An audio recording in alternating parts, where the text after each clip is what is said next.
everybody! Today we're talking about clubbing fragrances for the fall and autumn. So when I say clubbing, I mean going out into a crowded place on a night out. I put clubbing in the title because I'm hoping that more people will click and watch the video. So these are fragrances I choose to wear on a night out now that the evenings are getting colder and summer is becoming a bit of a sad, distant memory. So let's start with my scent of the night tonight actually, and I'm wearing Dirty Honey from 4160 Tuesdays. Now I believe all of these fragrances are unisex, but some of them may just lean slightly feminine. This one perhaps does lean a touch feminine only because there is this white floral note in there, which is bit like it's supposed to be a mock orange plant. So there's a plant that's called a mock orange tree, and the fragrance is influenced by that, and it's supposed to smell like that flower, plus also, if you imagine, honey rolled in dirt. It sounds a bit weird. Actually, it's really nice. So in the dry down you'll get a lot of vanilla.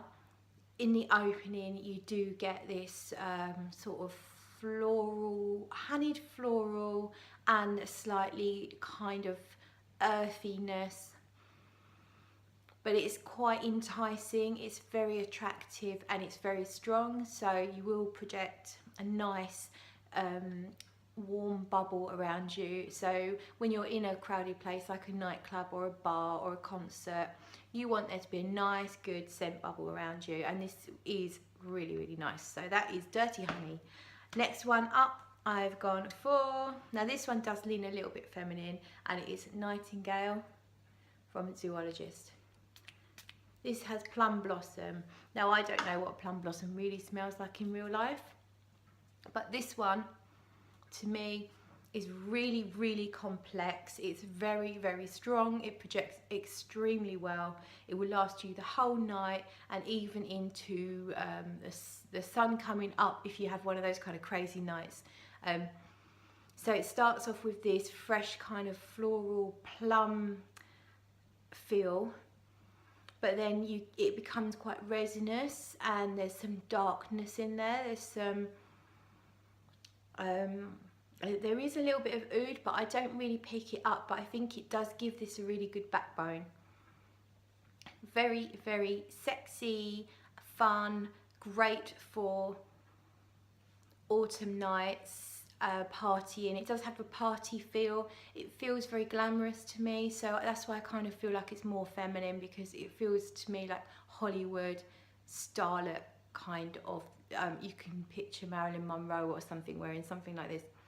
Forget Chanel No. 5, she would totally rock Nightingale from Zoologist. And what I love is they come in these lovely travel sizes. So if you don't want to pump for a full bottle, you can get, I believe it's an 11, yes it is, 11 millilitres.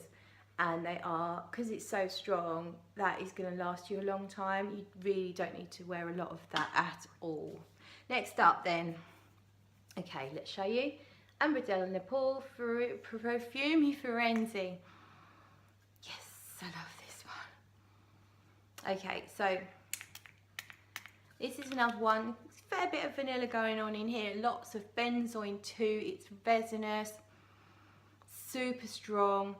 I remember I picked up a jumper once off the floor, like you do, and then as I smelt it, you know when you just think, wow, what the hell was I wearing? I need to find it and I need to wear it now. It smelled that good. And when it came to me, it was this.